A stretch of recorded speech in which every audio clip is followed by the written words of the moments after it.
Hello everyone, how are you all? Today we will discuss chapter 11 paths to modernization। ये class 11th का हमारा last chapter है जो आज हम डिस्कस करने वाले हैं।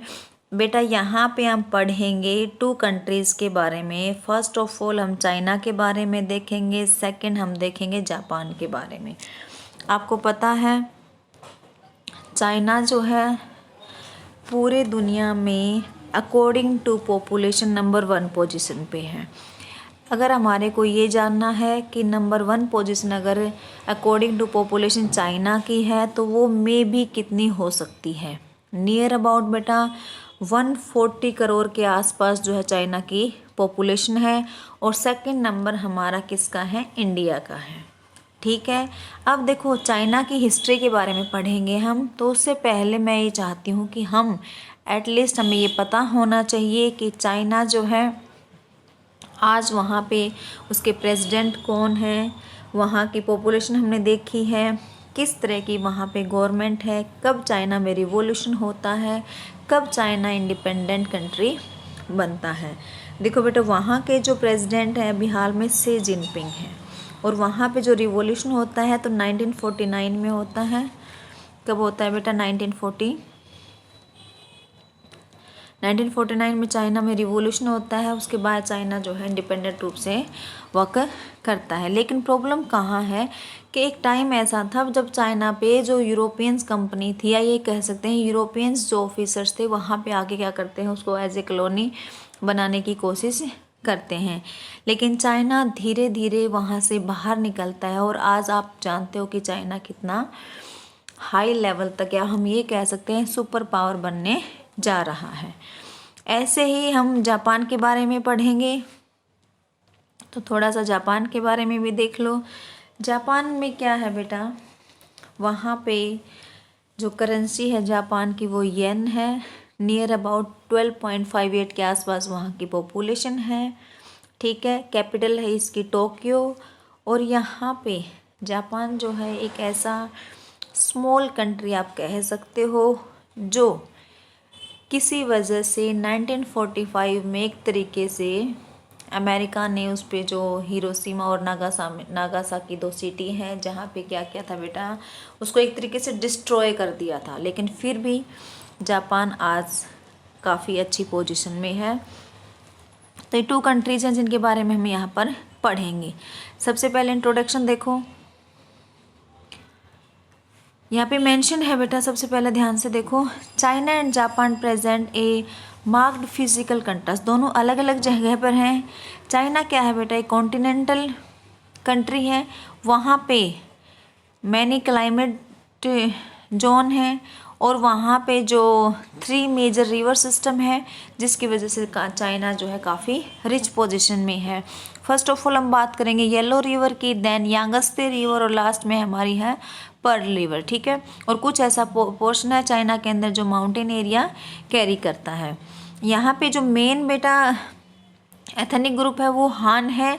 और यहाँ पे जो मेजर लैंग्वेज है वो कौन सी है, चाइनीज़ है। बाकी कुछ और लैंग्वेज भी जो हैं जिनके बारे में हम यहाँ पर पढ़ेंगे।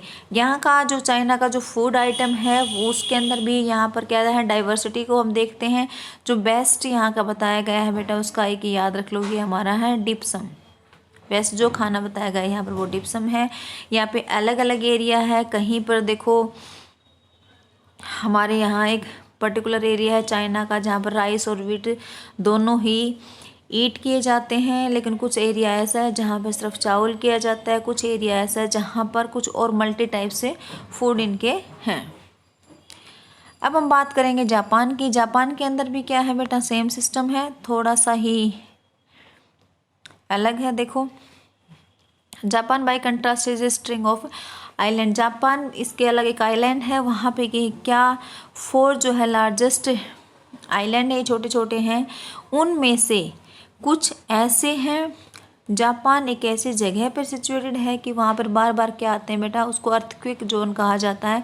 इस वजह से उसका जोग्राफिकल जो कंडीशन है वो क्या है, वो इन्फ्लुएंस होती रहती है। जापान के अंदर जो पॉपुलेशन है बेटा वो ज़्यादा नहीं है, लेकिन वहाँ पे कुछ एरिया में क्या रहते हैं, आइनो वाले रहते हैं, कुछ कोरियन रहते हैं, जो एक टाइम पर वहाँ पर एज ए लेबर उनको फोर्सफुली लेकर आया गया था। जापान के अंदर बेटा एनिमल रियरिंग नहीं है, मतलब पशुपालन एक तरीके से नहीं है। राइस जो है उनकी मेन क्रॉप है, और आज के दिन भी और उस टाइम पे भी जो फिश थी उसको एक मेजर सोर्स ऑफ प्रोटीन माना जाता था। आज के अंदर तो पूरे वर्ल्ड में ही इसको मेजर सोर्स ऑफ प्रोटीन माना जाता है। अब हम पढ़ेंगे बेटा कि किस तरीके से जापान के अंदर पॉलिटिकल सिस्टम क्या था, मतलब पहले कौन शासन करता था, अब शासन कौन कर रहा है। एन एम्परर हैड रूल्ड, वो कहते हैं कि जापान के अंदर पहले क्योटो के जो एम्परर थे वो शासन करते थे, लेकिन बाद में जो शोगुन है उन्होंने अपने सत्ता अपने हाथों में ले ली, जिन्होंने राजा के नाम से शासन किया। और शोगुन जो है वो तोकुगावा फैमिली से रिलेटेड थे, और जो पूरी कंट्री है बेटा वो 250 डोमेन्स के अंदर डिवाइड थी, और हर डोमेन्स के अंदर जो हेड था उसको क्या बोला गया है, डेमियो बोला गया है। और डेमियो जो है वो किसके अंडर में काम करते थे, वो शोगुन के अंडर में काम करते थे। उनको सिटी एडो में रहने के लिए मजबूर किया जाता था, और बाकी जो इनकम ऑफ सोर्स थे जैसे कि सिटीज़ हैं या माइंस, उस पर कंट्रोल किसका था, शोगुन्स का था। और एक नए हैं हमारे योद्धा क्लास हैं जिसको समुराई बोलते हैं, वो हमारे शोगुन और डेमियो की क्या करते थे, सर्विस करते थे। बाद में कुछ चेंजमेंट हुए हैं, आप ध्यान से देखो यहाँ पे,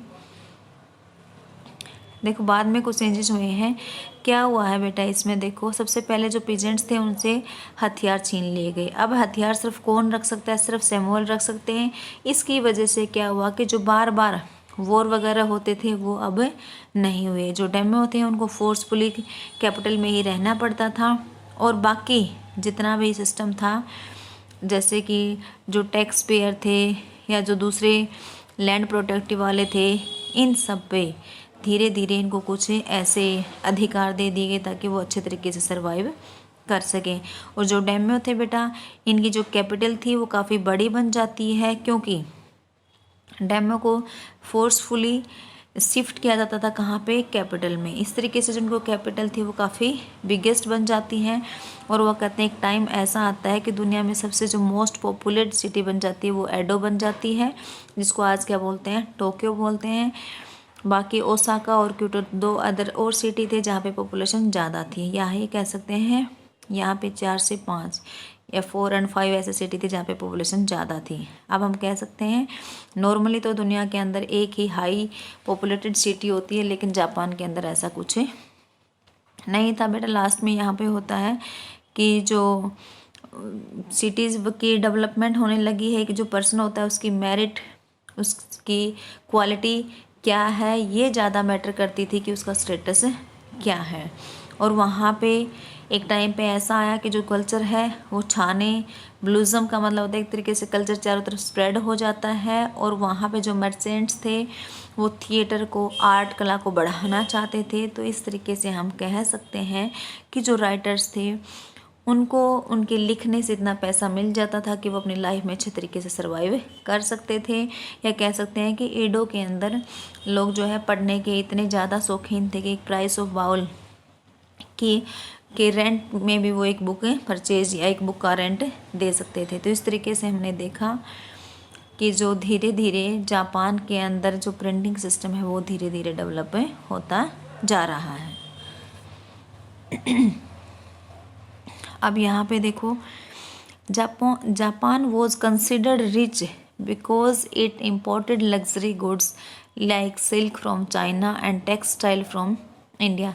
जापान को कंसिडर किया जाता है as a rich country because क्योंकि वो ट्रेड करता है किसके साथ, चाइना के साथ करता है सिल्क का, और इंडिया के साथ क्या होता है, लग्जरी गुड्स या ये कह सकते हैं टेक्सटाइल, कपड़े से रिलेटेड।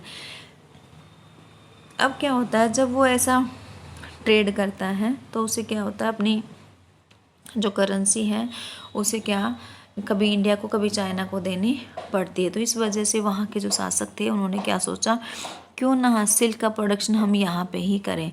तो वहाँ पे एक निसीजन जगह है जहाँ पे वो सिल्क से रिलेटेड फैक्ट्री वगैरह लगाते हैं, उसकी डेवलपमेंट करते हैं, और बाद में दुनिया में ये जो सिल्क है, ये निसीजन की सिल्क जो है काफ़ी फेमस हो जाती है। तो इस तरीके से वो डेवलपमेंट करते हैं और अपने पैसे को काफ़ी अपने ही देश में इन्वेस्ट करने की कोशिश करते हैं। अब कहीं ना कहीं यहाँ पे एक चीज़ और भी मेंशन है, social and intellectual changes such a study of the ancient Japanese literature led people to question the degree of Chinese influence and to argue that the essence of being Japanese could be found long before the contact with China। कहीं ना कहीं ऐसा लगता है एक time ऐसा था जब चाइना पर भी जापान ने कंट्रोल कर लिया था। ठीक है बेटा, ये था हमारा जापान का पॉलिटिकल सिस्टम। अब हम कल किसके बारे में पढ़ेंगे, हम मेजी रिस्टोरेशन के बारे में पढ़ेंगे। देखो एक बार यहाँ पे पहले हमने जापान में पॉलिटिकल सिस्टम था, किसका था बेटा, शोगुन का था। ठीक है, अब शोगुन को हराकर दूसरे हमारे सामने कौन आएंगे, मेजी आएंगे। मेजी किस तरीके से रिस्टोर होते हैं, और जापान जो है धीरे धीरे वहाँ पे ट्रेड की डिमांड बढ़ जाती है, डिप्लोमेटिक रिलेशन बढ़ाने की डिमांड आती है। तो इस वजह से देख ही लो एक बार इसको भी,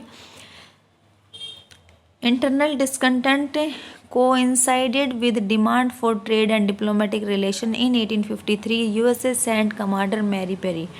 ध्यान से देखो,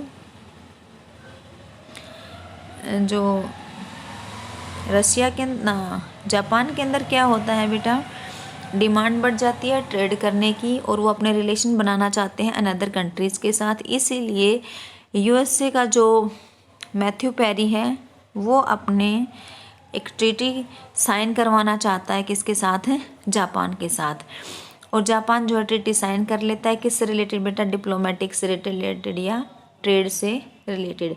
अब दोनों के बीच में क्या हो जाता है, ट्रेड होना स्टार्ट होगा। क्यों, क्योंकि अमेरिका ऐसा चाहता है। देखो बेटा, अमेरिका से अगर हम चाइना जाते हैं तो रास्ते में होता है हमारा जापान।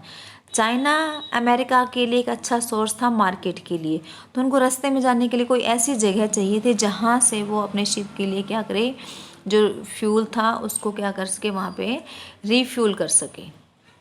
इसलिए उनको ये जगह मिल चाहिए थी। तो इस तरीके से यूएसए को क्या मिल जाती है, एक जगह मिल जाती है। और उस टाइम पे वेस्टर्न कंट्री में सिर्फ जापान के साथ कौन ट्रेड करता था, सिर्फ हॉलैंड ट्रेड करता था। पेरी अराइवल, अब यहाँ पे देखो, Paris arrival had an important effect on Japanese politics. वो कहते हैं कि पेरी का आना जो है जापानीज़ पॉलिटिक्स में एक अच्छा इफेक्ट आता है। अब क्या देखो, पहले एम्परर के पास बहुत कम पावर थी। ठीक है, जैसे ही पेरी का आता है उसकी पावर एमर्ज हो जाती है। एक मोमेंट आता है जहाँ पे फोर्सफुली किसको हटा दिया जाता है, शोगुन को हटा दिया जाता है, और ईडो में मेजी का जो एम्परर है उसको बिठाया जाता है और उसकी कैपिटल को रीनेम कर दिया जाता है टोक्यो, जैसे कि आज भी है टोक्यो, और इसका मतलब होता है ईस्टर्न कैपिटल। अब हम पढ़ेंगे बेटा कि किस तरीके से जो हमारा पेरी है वो ब्लैक शिप के थ्रू वहाँ पे क्या करना चाहता है, ट्रेड करना चाहता है। अब जापानीज़ जितने भी सिटीज़न हैं उनको ये लगता है कहीं ना कहीं यूरोपियन कंट्रीज़ जो है, जिस तरीके से उन्होंने इंडिया को क्या बनाया था, अपनी कॉलोनी बनाया था, इसी तरीके से वो जापान में भी एंटर कर सकती हैं। इनसे बचने के लिए उस टाइम पे क्या खबरें क्या फैल रही थी कि चाइना को भी किसने हरा दिया, ब्रिटिश ने हरा दिया। और चाइना जब ब्रिटिश से हार जाता है तो पॉपुलर प्ले के द्वारा उन चीज़ों को दिखाया जाता है। अब जापान के जितने भी सिटीज़न हैं उनको ये डर होता है कि कल को हमें भी एक कॉलोनी के रूप में बनाया जा सकता है, इसीलिए वो कुछ ऐसे चेंजेस करते हैं जिसकी वजह से वो यूरोपियन जो कंपनीज़ हैं उनको वहाँ आने से मना कर पाएँ। लेकिन उसके जो स्कॉलर्स हैं, लीडर्स हैं, वो बेटा वहाँ जितने यूरोपियंस थे उनसे न्यू आइडिया सीखना चाहते हैं, rather than ignore them as Chinese were doing, जैसा कि चाइनीज़ ने किया था, and other sought to explore. और कुछ देखो, कुछ तो उनसे सीखना चाहते हैं, कुछ क्या करना चाहते हैं, उनको इग्नोर करना चाहते हैं, लेकिन उनके द्वारा जो न्यू टेक्नोलॉजी ऑफर की गई थी उसको वो एक्सेप्ट करना चाहते हैं। लेकिन नेट सेल में हम ये कह सकते हैं कि अगर आपको किसी के साथ कोई ट्रेड करना है तो उसे आपको कंट्री के अंदर एंटर करवाना पड़ेगा। अब गवर्नमेंट क्या करती है बेटा, लॉन्च करती है, नई पॉलिसी लॉन्च करती है और उसमें क्या लिखा हुआ है कि country rich country and strong army. Country कैसी होनी चाहिए, रिच होनी चाहिए, और आर्मी कैसी होनी चाहिए, स्ट्रॉन्ग। और वो जल्दी ही रियलाइज़ कर लेते हैं कि अगर हमारे को अपनी इकोनॉमी और आर्मी को स्ट्रॉन्ग करना है तो ही हम अपने आप को एज ए कॉलोनी होने से बचा सकते हैं। तो इस तरीके से हम देखेंगे to do this need to recreate sense of the nationhood. इसलिए उन्होंने क्या किया, अपने आसपास अपने लोगों में नेशनहुड की भावना को जगाया और जितने भी सब्जेक्ट थे प्रजा को उसको किस में चेंज कर दिया, सिटीजन में चेंज कर दिया। At the same time new government also worked to, और जो गवर्नमेंट थी also work to build what they called the emperor system. अब जो न्यू गवर्नमेंट थी सेम टाइम पे उसने बिल्डअप किया, किसको किया बेटा, अपने एम्प्रेयर सिस्टम को। और एम्प्रेयर सिस्टम के अंदर क्या आ जाता है, हमारा जो ब्यूरोक्रेसी है, हमारा जो मिलिट्री सिस्टम है और राजा है, ये तीनों मिलकर हमारे एम्प्रेयर सिस्टम को बनाते हैं। इस तरीके से अगर वो अपने एम्प्रेयर सिस्टम को बिल्डअप कर लेते हैं तो कहीं ना कहीं जो है कॉलोनी सिस्टम्स को दूर कर सकते हैं। अब आगे देखो बेटा, officials were sent to study the European monarchy. और जो उसके ऑफिशियल्स थे वहाँ के, उनको भेजा जाता है किसकी स्टडी करने के लिए, यूरोपियन की स्टडी करने के लिए भेजा जाता है। And emperor would be treated the reverence as he was considered a direct descendant of the sun goddess. और जो राजा था उसको राजा को डिसेंडेंट माना जाता था किसका, सन गॉडेस का। और अब now he was also show as the leader of the western nation. और उसका बर्थडे को नेशनल हॉलीडे बना दिया गया। और वो जो कपड़े कैसे पहनता था, मिलिट्री यूनिफॉर्म जैसे कपड़े पहनता था। और उसके नाम से मॉडर्न इंस्टीट्यूट इशू एडिक्ट जारी किया गया। और इस तरीके से हम कह सकते हैं 1980s का टाइम पीरियड जो है राजा को देख लोगों के लिए लर्निंग का, public good and promote common interest, ये सारी चीज़ें उनको सीखने को मिली। लोग जो है पब्लिक के कॉमन इंटरेस्ट के लिए काम करने लगे। तो हम कह सकते हैं कहीं ना कहीं जापान ने अपने आप को कॉलोनी बनने से रोका। अब नया सिस्टम हमारे सामने क्या आता है बेटा, 1870s के अंदर जो है स्कूल सिस्टम स्टार्ट हो जाता है। स्कूलिंग कंपलसरी हो जाती है बॉयज़ एंड गर्ल्स के लिए। और आप ये कह सकते हो कि 1910 तक तो ये ऑलमोस्ट कंपलसरी बन जाती है। ट्यूशन फीस बहुत कम होती है। पहले वेस्टर्न मॉडल्स पे बेस्ड स्टडी थी, बाद में क्या हो गया, जापानीज हिस्ट्री को भी वहाँ पे स्टडी करवाने लगे हैं। बाद में जो वहाँ का एजुकेशन मिनिस्ट्री है वो हर चीज़ की रिस्पॉन्सिबिलिटी लेता है कि उसके अंदर क्या क्या टेक्स्ट बुक होंगी, किस तरीके से टीचर को ट्रेनिंग दी जाएगी। और वहाँ पे बच्चों को पेरेंट्स की रिस्पेक्ट करनी चाहिए, देश के प्रति लॉयल्टी होनी चाहिए, ये बातें सिखाई जाती हैं। ओके बेटा, बाकी नेक्स्ट पार्ट में करेंगे। Okay, bye bye everyone.